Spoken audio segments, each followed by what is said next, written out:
story analysis and retrospective.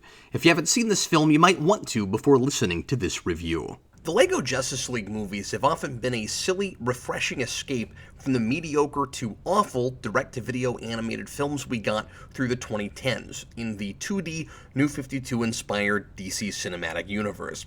Luckily, we are finally out of the woods with that, as not only is that continuity over and done with, and actually had a solid and entertaining finale, surprisingly, in Justice League Dark Apocalypse War, which kind of rebirthed that universe's Flashpoint, and then just moved on to better and more worthwhile standalone projects instead of making a new shared universe, and good riddance. But man, did I need fun DC stuff that didn't take itself too seriously right then.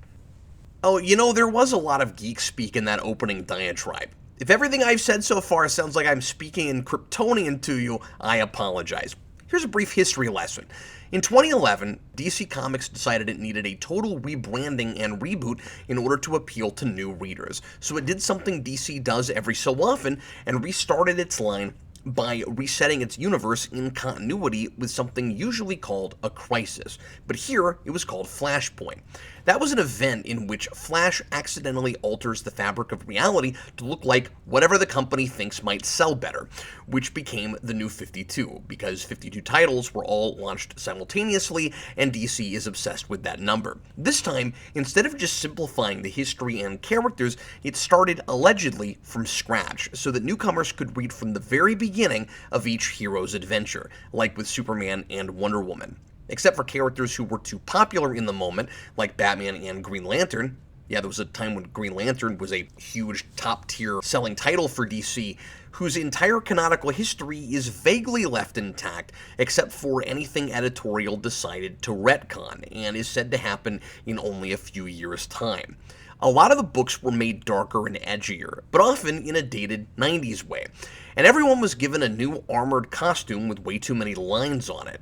It was a huge deal in the comics world and sold a lot of books at the beginning, especially with that initial printing of 52 number ones, which collectors bought every title of. And Synergy saw every corner of DC's superhero media adopting the look and attitude of the New 52, including the animated film series that started with Justice League, the Flashpoint Paradox that I was talking about earlier, and which heavily informed the direction of the DCEU while Zack Snyder was at the helm. Eventually, that direction tanked. DC lost an obscene amount of money, and a new, largely successful relaunch called Rebirth took the New 52's place, which didn't retcon the whole line, but took it back in a more familiar, more creator-led, and less angsty direction. However, 10 years later, the influence of the New 52 can still be felt today, in comics and in extra media. But Cap, you ask, what does that have to do with LEGO superhero movies marketed exclusively to children? With the subject of today's review, everything. These LEGO movies seem like the best kept secret in the superhero movie world. They've come out once or twice a year since 2015 in its own shared universe that became a regular thing with LEGO Justice League vs. Bizarro League, which I've reviewed, but technically starts with the adaptation of the second LEGO Batman game, DC Superheroes Unite, in 2013, which I've also talked about. To my knowledge, they've never been on a streaming service until recently. You can watch most of these movies now on HBO Max. Before, you had to get them on disc or rent them digitally. I understand why they wouldn't be on most adult fans' radar. They look like throwaway kiddie fare, wholesome cartoons that might be a good way to introduce some of these characters to your kids, but not clever parody that resonates with longtime fans. They look like modern Super Friends. But as I argued when I reviewed Bizarro League, they're actually both. And still literally Super Friends. This one's got that sound effect with the stars and the logo that shoot out with the Hall of Justice at the end as actual weapons, and the characters in the Legion of Doom are the classic characters in that team from that TV show. There's definitely a lot of punny and pratfall humor that may not be as funny to someone in his 20s as it might be for a 7-year-old, although if you've ever laughed at cutscenes in LEGO video games, there might be more for you here than you think. At the same time, these things know their source material, and they lovingly poke fun at it, with often surprisingly deep pull references that would go over kids' heads. They're all watchable and fun, but some have more material for avid comic fans than others. So if you know anything about DC Comics, or you're a big Batman or Superman fan, even strictly on screen, watch this one if you watch no other LEGO DC movie.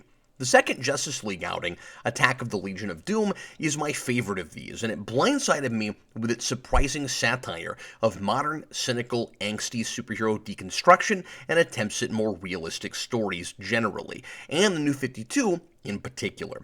I'll provide a story analysis, as I always do, but I imagine most of you haven't seen this one, so first, I'm going to pitch it, with 3 selling points I think might convince you to check it out. First, Superman is hilariously altruistic to the point of absurdity. He's so democratic, the Justice League holds an election to decide their leader every few days, and Batman gets elected at the start of the movie because it didn't occur to Superman to vote for himself, so he votes for Batman. It's simultaneously the most Superman thing I can possibly think of, and the best argument for why no one should be quite that idealistic and trusting. Second, the whole world turns against the Justice League and exiles them from the planet, because they decide the team has too much power and not enough oversight. In a kid's movie filled with Super Friends references, and it doesn't become dark and cynical itself. That plot point feels totally plausible in this context and doesn't turn it into something it's not. Third, it retroactively watches like a biting satire of Batman v Superman, and it was released a year before that movie came out. So you want to watch it now, right? I'm sure I've oversold it, but go ahead, jump on HBO Max and give it a watch. I'll wait. Oh, this one isn't premiering live. Okay. You pause the podcast and watch the movie. I'm going to keep going with the review. The plot, in case you didn't take my sage advice and watch this delightful movie, is this. The Justice League is still fairly new since the last movie, but they've made a major name for themselves. They win every fight with supervillains, and they've made the world a safer place. Lex Luthor doesn't like that there's a clear threat to his world domination plans, so he forms the Legion of Doom. With a logo Sinestro keeps hilariously putting in the sky with his lantern ring. Lex gets help with Darkseid, who tried to get those radioactive gold bricks from Bizarro World last movie, and is operating in the shadows. He doesn't want the League to know he's cooking up his own scheme. Lex abducts an alien from Area 52. He says Area 51 was shut down, so this is the new 52. And I mean, you gotta do that joke, it's right there. The alien was held captive by a xenophobic General Sam Lane, the first hint of that satire about a cynical world in comics, and that alien turns out to be Martian Manhunter, in a reveal that's not quite as exciting as the one with him in the first season of Supergirl, but I didn't see it coming, and ignoring the silly trappings, it's a great origin for the character. Lex tells John Jones that the Justice League is an oppressive force that misuses its power, and he convinces the Martian to help the Legion of Doom get rid of the League. I like the scene where Jean suspiciously asks why the word Doom is in the name of the group, and Lex says it means doom for the Justice League. So Jean helps Lex frame the Justice League for destroying a much-needed power plant by using his mind-influencing powers to make them all think the reactor is going critical.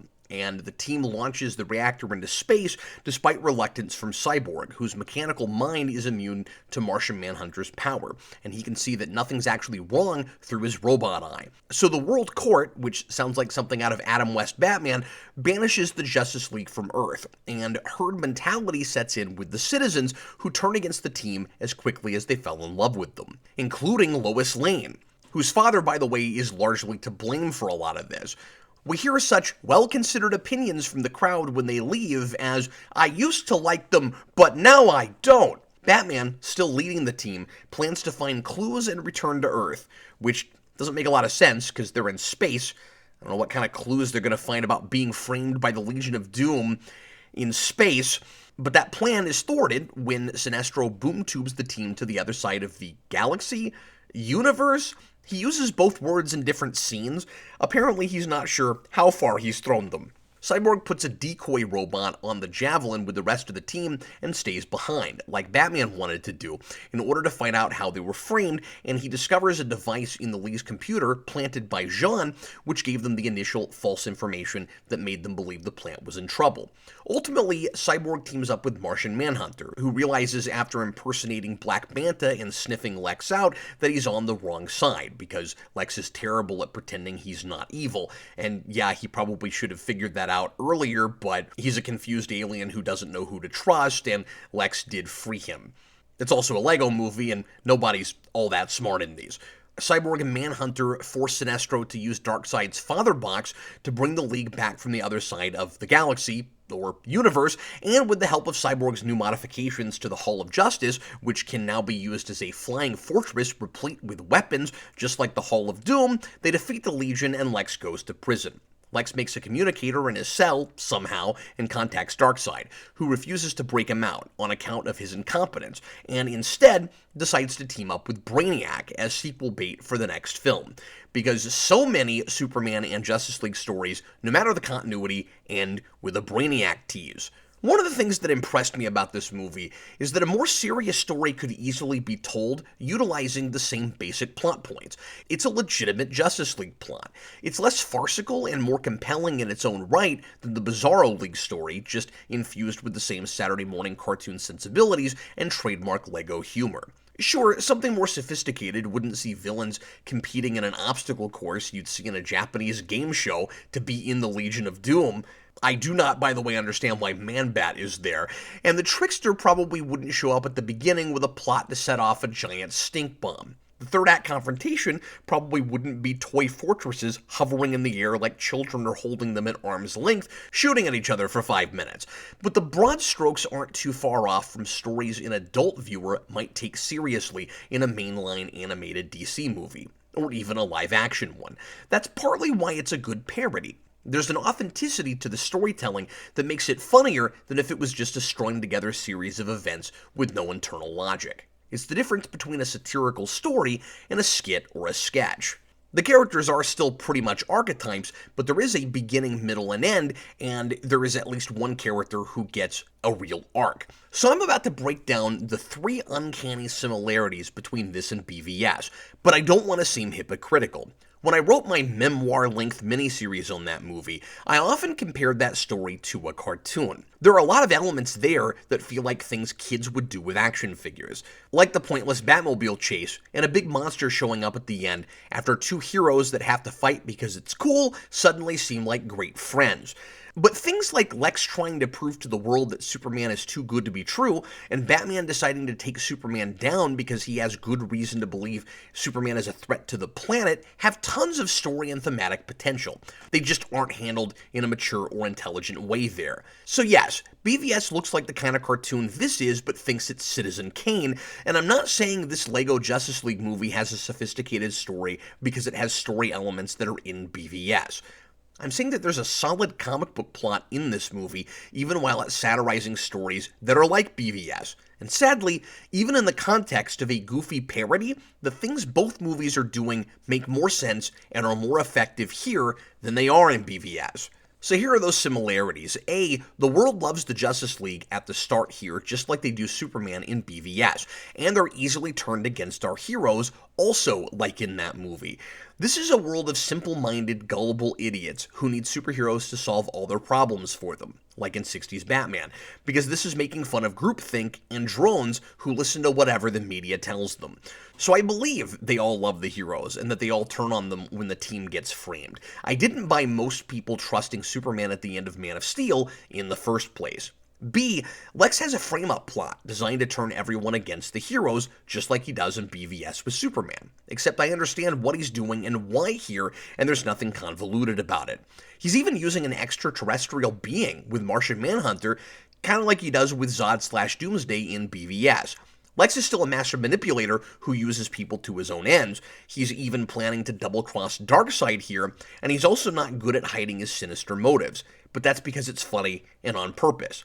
And by the way, these are also both stories that in some way include Lex and Darkseid, or at least the new gods in some way. C, the League runs away like Superman does in BVS when people turn against them. But not because they're hopeless and defeated right away, but because it's the law. I love the one moment Superman puts his foot down and won't let Batman have his way, even though Batman is the elected leader. Batman wants to stay on Earth and hide in the shadows while proving their innocence, but Superman says they must follow the will of the people. If they want us gone, we go. The Superman is played as too idealistic for his own good. Batman is actually proved right in that situation, eventually, but Superman actually cares about what the public thinks, unlike in Man of Steel. I don't know if that's funny or just really sad. And there's not a big fight between Batman and Superman here, of course, but if you didn't know when the movie came out, you might think it's poking fun at BVS just based on their relationship in this. The way they get along is absurd. In BVS, Batman is worried Superman will become a megalomaniacal dictator. Here, he votes for Batman as team leader and relinquishes power to the guy who, in BVS, he thinks is abusing his own power in branding criminals. As odd as it seems that this movie is making fun of the DCEU before it even has the edgelord reputation, yeah, the Zod snap in Man of Steel was notorious for a lot of people, but one does not a pattern make. It's really a parody of the then-current comics universe, which, as I alluded to in my BVS review, paved the way for Zack Snyder's take on the material. I don't think you get that movie without New 52. A couple of specific plot points notwithstanding, a lot of the low-hanging fruit in BVS also applies to the New 52. If the joke was taken any further, our heroes would have to be idiots, more than they are anyway, or totally unlikable. Writer Jim Krieg knows just where to draw the line between next installment in a consistent kids series where the characters in status quo aren't allowed to change too much, and all-out satire you can't come back from. Incidentally, Krieg is a guy who must know the New 52 because he started the animated shared universe based on that material I've been lamenting, with the Flashpoint paradox, which is admittedly one of its better efforts. He's written half of the LEGO DC movies and kept them tonally consistent, but always brings a reverence and breadth of lore from the mythology of the comics, particularly in the Flash's Spotlight movie and Gotham City Breakout. The latter is probably my second favorite of these. While we're on Krieg, he didn't write any other of the New 52-inspired universe movies, except one. So the mostly constant mediocrity there is not his fault, but the other one he did write was Reign of the Supermen, which I would never sit through again if it weren't for the inevitable superhero rewind. The movie also makes fun of the synergy happening with the DC brand surrounding the New 52. I think, beyond just getting a reference to the name of that initiative here, while it's clearly taking jabs at the aesthetic and kinds of stories told during this era, it might also be making fun of the fact that other media constantly put the number 52 in everything it could, especially the Arrowverse. Not only did Arrow have Channel 52, but in it and other CW superhero shows around this time, apartment numbers, officer badge numbers, warehouse numbers, if it had a number, there was a 1 in 3 chance it was going to be 52. It also makes fun of the overly busy costumes and how they had to show up in every extra media DC thing at the time. When Cyborg accidentally sets the Trickster stink bomb off, half the Justice League uses the excuse to change into brand new costumes, based on the New 52 look, and Cyborg even comments on the much discussed and often maligned decision, by classic DC fans anyway, to lose the red trunks on Superman's costume. "You're wearing your underwear on the inside," he says. Flash and Green Lantern decide they're too good to get the new costumes, and I think that's funny because Flash has my least favorite costume in New 52. The fact that Darkseid has to be involved in this story, as well as the last one, might also be part of the synergy joke. Or that might just be plain synergy. I can't tell. It makes me wish the LEGO Justice League series had started with a comedic adaptation of the awful first arc of Jeff Johns' Justice League series, which admittedly gets better later, because that ruined the Justice League for me for a while, and it would have been cathartic. I also imagine it would have been a better version of that story than the second movie in the New 52-inspired animated universe, Justice League Doom, which makes Jeff Johns' effort look inspiring and those characters nearly likable by comparison. Why couldn't this Krieg guy have written that? Although, who knows? I've liked a lot of his stuff, but he is hit or miss. While he wrote the best movies in this series, he also wrote, gasp, Batman and Harley Quinn. When we get to that review, I might make history by just spitting into a microphone for half an hour. That first Justice League arc was a massively influential story because it set the tone for the whole New 52. Its first issue was the first and only new DC book sold the week it came out, if memory serves, and I'm convinced it's the reason BVS has a shoved-in subplot about parademons and Darkseid showing up eventually. Nobody's allowed to get along in that story. Batman takes his mask off in front of people for no good reason, just like he does in the Justice League movie, and it's why Cyborg has to be a founding member. I talked about why I've never liked that in my review of the theatrical cut of Justice League, but as a refresher, Cyborg doesn't fit into a godlike archetype, he's a teenager, he's not larger than life enough, and he's too much of a modern, conflicted, Marvel-esque character. Interesting in his own right, but very strange as an original Justice League member. So Attack of the Legion of Doom not only acknowledges that Cyborg doesn't really belong in the Justice League, but makes an entire character arc out of it. It's perhaps part of that synergy commentary, but instead of making Cyborg the butt of a million jokes to drive that point home, it makes him the protagonist and he earns his spot on the team. He's the only character who really has an opportunity for change in this story and has any character growth. The point is supposed to be that he's not a screw-up and he's too hard on himself. He has to learn to play to his strengths and not overcompensate for his insecurities. He actually does screw up quite a bit toward the beginning. He sets off that stink bomb, which is the first thing in a list of items the Justice League is blamed for when they're banished after the power plant incident. But importantly, no one on the team blames him, and they all trust him. He does mess up regularly, though. He also oversleeps at the beginning and is late to the election meeting, even though he has an internal clock programmed into him. So he's scatterbrained and doesn't take things seriously enough, and maybe he's made so wacky because he seems even traditionally too young and mature to be on this team. Besides the fact that he's also characterized that way in other comedic material like Teen Titans Go. But his self-doubt does surprisingly come from a character place, which is true to the classic character. He worries about his artificial nature, driven home by Sinestro in the Area 52 fight, when he says, "Is that all you can do? Sit there while the real men do the work?" Which I love, because they're all plastic people in the first place. Cyborg goes to every League member for advice, which reveals some of their own personal hang-ups. I like Batman's terrible advice. Don't feel anything and bury every emotion deep down. It's the healthy thing to do. And Superman just sings a Midwestern farm song about hard work that's not remotely relevant to the situation, because this Superman sees everything in black and white and is incapable of seeing complex problems, which is why he indirectly created the Bizarro League last movie by simply sending Bizarro to a lifeless planet and hoping it would all work out. Like in the 60s Batman series, we have seemingly positive, do-no-wrong heroes here, with disturbing implications in their behavior and psychology if you look too close. And that speaks to why these characters started as power fantasies that were never intended to exist in a modern, realistic world. Wonder Woman gives Cyborg the best advice, and it's the one legitimately kind of poignant moment in the movie. She talks about how Cyborg sees himself versus the perspective of others, and that's an important lesson for children. You often can't see the best in yourself because you're in your own head, getting nervous about your own mistakes.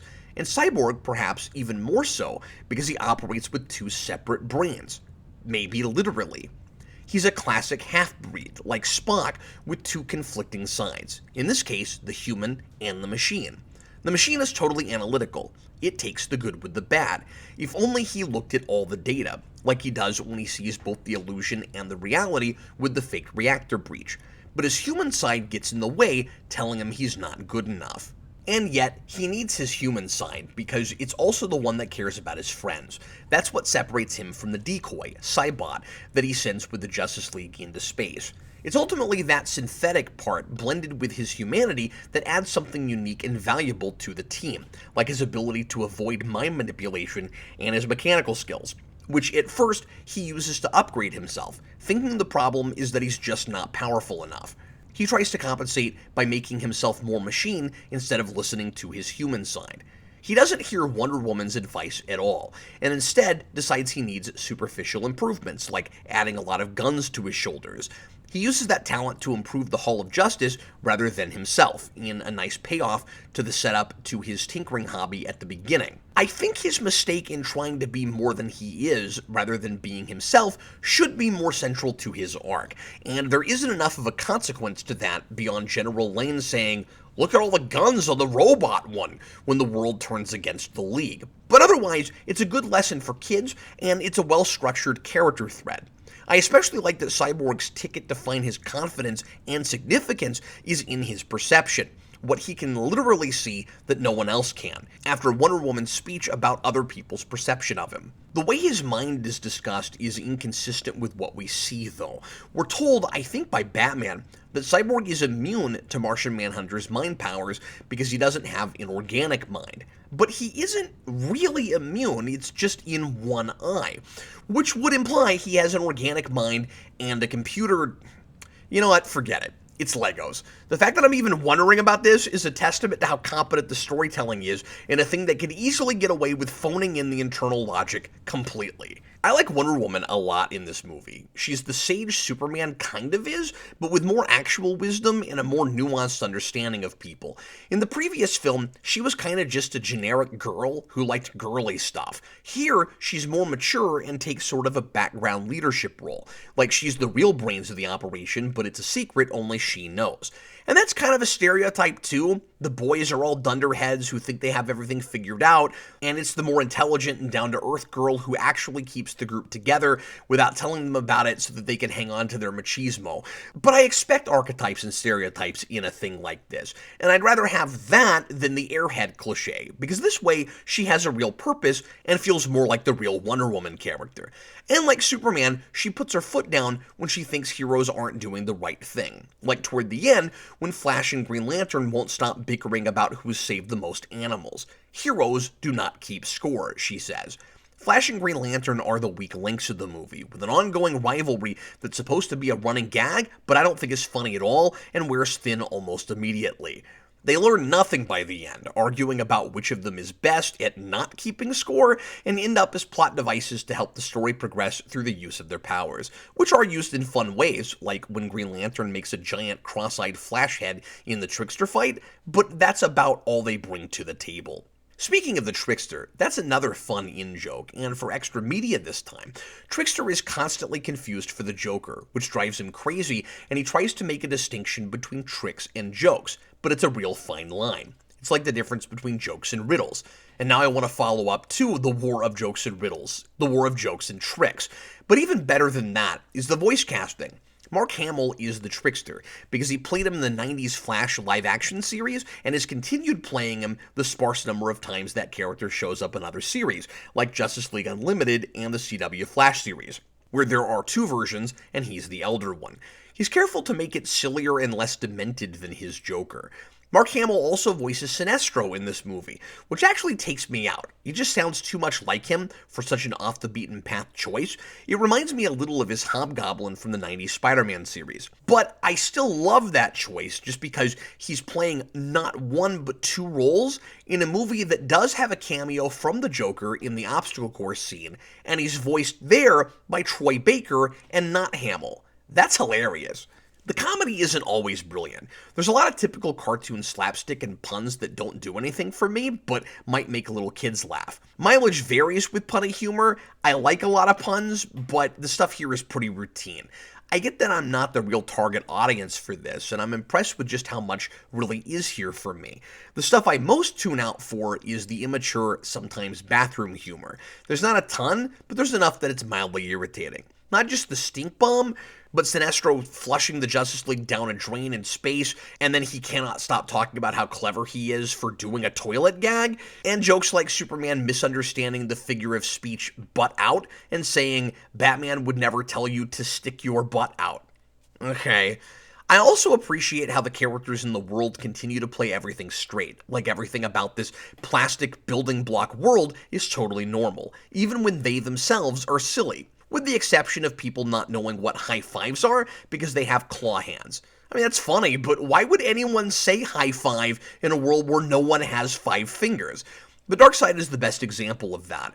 He has no idea he's even in a Lego world. He's not a parody of Darkseid, he never cracks a joke, and there's nothing funny about him except he's a plastic minifig who sounds and acts just like Darkseid should. He's awesome. He's voiced once again by Tony Todd, who should seriously play Darkseid in everything. It's almost like somebody handed Tony Todd just his lines and didn't tell him that these movies were about Legos. The animation is consistently well detailed again, with realistic enough textures, vibrant colors, and dynamic enough action for a thing that feels like it's being created by children playing with toys. The quality control on these visually has always been top-notch. I think this story is so much fun, and there's such a variety of elements to entertain kids and adults alike, both in the comedic story and the action set pieces, that LEGO should have done the reverse of LEGO Batman 2 and turned this into a video game. There would be plenty of characters to play as engaging a story as any of the original video games have had to tie their levels together, and it would have been the perfect follow-up to LEGO Batman 2 as a LEGO Justice League game, branding that has never been used in those games, even though some of the characters have. Just add some extra space adventures after Sinestro sends the League to the other side of some amount of space, and you're good to go. Before we get to my rating, it's time for tweet-length reviews from the patrons, and unsurprisingly, I've only got one this time. It comes from Christian Ogden, who says, I wasn't a fan of how stupid they made Manhunter, but the movie has charming animation, a good voice cast, and a smarter sense of humor than I was expecting. It may be aimed at kids, but it proves that keeping something simple isn't always a bad idea. 3 out of 4. Of all of these, this is the one I most think about going back to. But honestly, I've never rewatched any of these outside of Rewind. Admittedly, as hard as I've tried to sell this, I wasn't as impressed with it this watch just because the election scene with Superman voting for Batman was so burned into my brain, I remembered more of this movie, including those sorts of clever gags for comic fans, than it really does. But what's here is surprising and 10 times more creative than it had to be. I don't like the ending, where General Lane's comeuppance for kidnapping Martian Manhunter, being an anti-alien bigot, and acting totally on his own with no orders from the government, which I guess is how you get away with looking like a less bleak and hopeless LEGO DC universe, is that Martian Manhunter controls his mind and makes him dance uncontrollably. It's not funny, but it's also ethically wonky. I know it's just for a joke, and I know these are just Legos, but how long does the League plan on doing that to General Lane? John's answer to a personal violation is to personally violate someone else?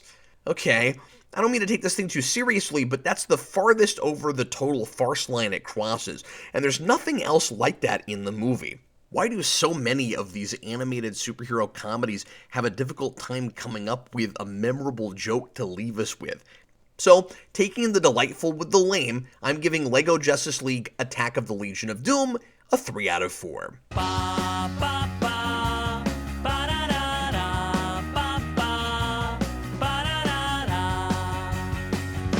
Thanks a lot for listening to this one, folks. Really appreciate it. It's time now to put this movie on my ranked list at letterboxd.com. You can check out the list of all of my rankings of movies reviewed on this series at the link in the description at Letterboxd. I'm going to put this at the very bottom of the 3s, I think. I like this one a lot, but not any better than anything else I've given a 3-star rating. So it's going to be the new 64, right under Hulk Versus. I want to say thanks a lot to all of our patrons. If you would like to become a patron, you can go to patreon.com/geekvolution. At the bottom $2 tier, you'll get early episodes of Superhero Rewind. At the $5 tier, you can put in tweet-length reviews for all of the reviews that I do on this series. And at the $10 tier, you can become a Patreon producer. And I'd like to thank all of our producers individually right now, including Zach, Wendell Jones, Nick Manna, Nicholas Morgan, Michael Micheletti, Michael Gulick, Kareem Roberts, Jacob Schneider, Iron Bat 1993, Damon Begay, CM Productions, Victor, Thomas Edgehill, The Day Ghost, Super Billy, Stone, Gaspin, Lone Wolf Jedi of Gotham, Kevin, Carl Maxey, Bag Studios, Josh Hughes, John McLean, Ian McKee, Dylan Musciello, Chewbacca's lover, and Caleb. You guys are great. Next time on Superhero Rewind, I'm going to tackle what was once my holy grail of DVDs. This was an expensive disc that was difficult to get, and I had a couple of different friends from the channel send it to me a couple of years ago. I'm finally getting around to this. This is Nick Fury, Agent of S.H.I.E.L.D., the TV movie from 1998, starring David Hasselhoff, and written by, as it says on the front of the box, from one of the writers of Batman Begins, David Goyer. So look forward to that, and I'll see you again next time. Later, folks.